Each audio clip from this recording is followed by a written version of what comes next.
गुरुर्ब्रह्मा गुरुर्विष्णु गुरुर्देवो महेश्वरा, गुरु साक्षात् परब्रह्म तस्मै श्री गुरुवे नमः। तस्मै श्री गुरुवे नमः। अपराध सहस्रभाजनं पतितं भीम भवाणभूधरे, अगतिं शरणागतं हरे कृपया केवलमात्मसात् कुरु। लक्ष्मीनाथ समारंभां नाथयामुनिमध्यमाम् अस्मदाचार्यपर्यन्तां वन्दे गुरुपरम्पराम्।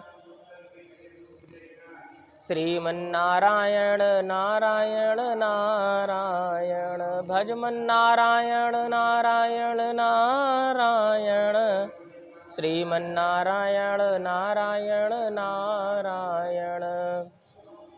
लक्ष्मी नारायण भगवान की जय, वृंदावन बिहारी लाल की जय, कार्तिक मास महात्म की जय, सच्चे दरबार की जय।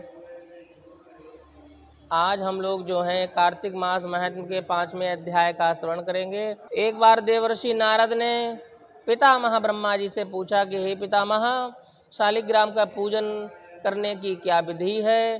कार्तिक मास में दीपदान व्रत आदि का क्या उपाय है? विस्तार से वर्णन करें। तब ब्रह्मा ने कहा कि हे नारद, गंडकी नदी से उत्तर दिशा में 40 कोस की दूरी तक का भाग महाक्षेत्र कहलाता है। इस महाक्षेत्र में शालग्राम व गोमती चक्र मिलते हैं। गोमती चक्र युक्त चरणामृत का सेवन करने से मुक्ति प्राप्त होती है। शालग्राम युक्त चरणामृत भी मुक्तिदाता है। इनका श्रद्धा भाव से नित्य सेवन करने वाला व्यक्ति निरोगी रहता है व उसकी आयु निरंतर बढ़ती रहती है। हे नारद जी, जिस गोमती चक्र में एक ही चक्र हो वह सुदर्शन नामक गोमती चक्र कहलाता है। इसी प्रकार जिसमें 2 चक्र हो वो नारायण चक्र कहलाता है तथा 3 चक्रों वाला अच्युत व 4 चक्र वाला जनार्दन कहलाता है। इसी तरह से निरंतर बढ़ते रहने पर 9 चक्र वाला नवव्यूह तथा 10 चक्र वाला दशावतार गोमती चक्र कहलाता है। हे पुत्र, अर्थात ब्रह्मा जी कहते हैं नारद जी से, हे पुत्र, जो व्यक्ति शालिग्राम का पूजन करता है वह निश्चय ही मुक्त हो जाता है। हे वत्स, व्यक्ति को श्रद्धा भक्ति से संकीर्तन करते हुए षोडशोपचार विधि से भगवान श्री शालिग्राम का पूजन करना चाहिए। ऐसा ही भक्त भगवान विष्णु को अधिक प्रिय है। श्रद्धा भाव से किया गया पूजन संपूर्ण फल प्राप्त करने वाला होता है। नारद जी ने कहा कि हे पितामह, कार्तिक मास में दीपदान की विधि भी आप कृपा करके बतलाइए। तब ब्रह्मा जी ने कहा कि दीपदान की विधि बतलाते हुए कहा कि हे वत्स, दीपदान के लिए दीप स्वर्ण, रजत, ताम्र, धातु अथवा आटे या मिट्टी का लेना चाहिए। फिर दीप प्रज्वलित करके भगवान की प्रतिमा के समक्ष, तुलसी के पौधे के समक्ष, चौक में ब्राह्मण के घर, पीपल वृक्ष के नीचे, वन में या गौशाला में रखना चाहिए। जो व्यक्ति यह दीप ऊंचे स्थान पर रखता है उसके धन की वृद्धि होती रहती है तथा मरणोपरांत उसे वैकुंठ में वास मिलता है। समझे? तो सबसे पहले दीप दान जब जलावें, दान करें तो दीप जो है कहाँ कहाँ जला सकते हैं? हर जगह नहीं जलाना है।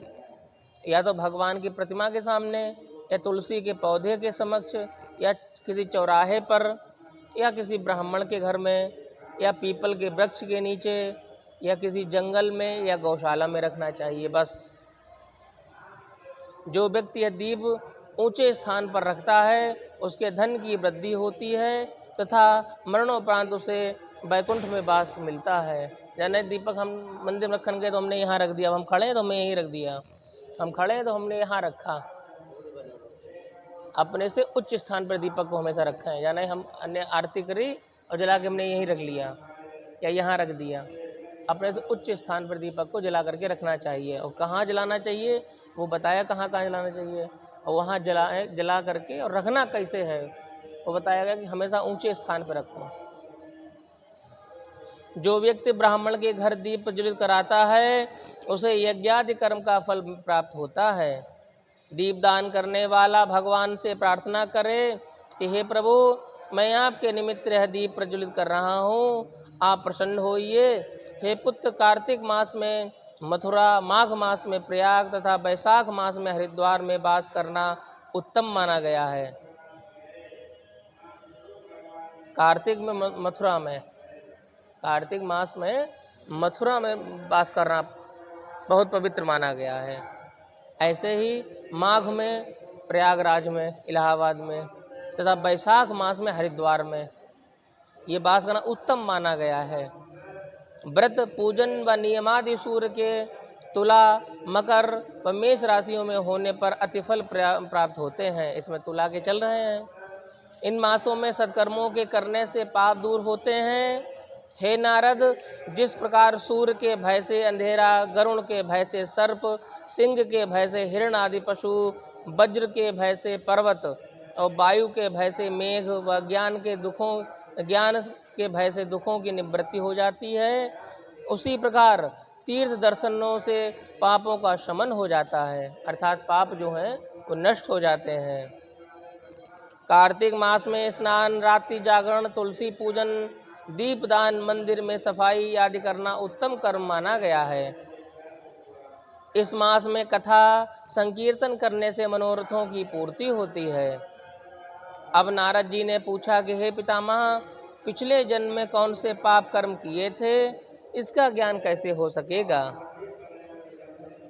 तब ब्रह्मा जी बोले कि हे पुत्र, व्यक्ति को जो कुछ भी इस जन्म में भोगना पड़ रहा है वह उसके पिछले जन्म के किए हुए ही कर्म है। यह सब जानना असंभव है, अतः वर्तमान में ही उसे सत्कर्म को ही करना चाहिए। यह मनुष्य शरीर सत्कर्म करते हुए भविष्य को सुधारने के लिए मिलता है। ईश्वर की भक्ति, दान, व्रत करने से ही मनुष्य की मुक्ति मिलती है। पहले क्या किया वो छोड़ दो, अब आगे क्या करना है, भविष्य सुधारने के लिए मिलता है। ये मनुष्य शरीर जो है वो भविष्य में हम कैसा पाएंगे वो निश्चय करने के लिए मनुष्य शरीर हमको प्राप्त होता है। सदगति मिलेगी, दुर्गति मिलेगी या गति मिलेगी, वो तय हम करेंगे। जो हम भोग रहे हैं वो पिछले जन्मों का कर्म है। इसी के साथ में ये कार्तिक मास महात्म के 5वें अध्याय की कथा जो है वो यहीं संपन्न होती है। शेष आगे की कथा जो है 6ठे अध्याय की कथा जो है हम लोग कल श्रवण करेंगे। बोलो सच्चे दरबार की जय, लक्ष्मी नारायण भगवान की जय, वृंदावन बिहारी लाल की जय, कार्तिक मास महात्म की जय।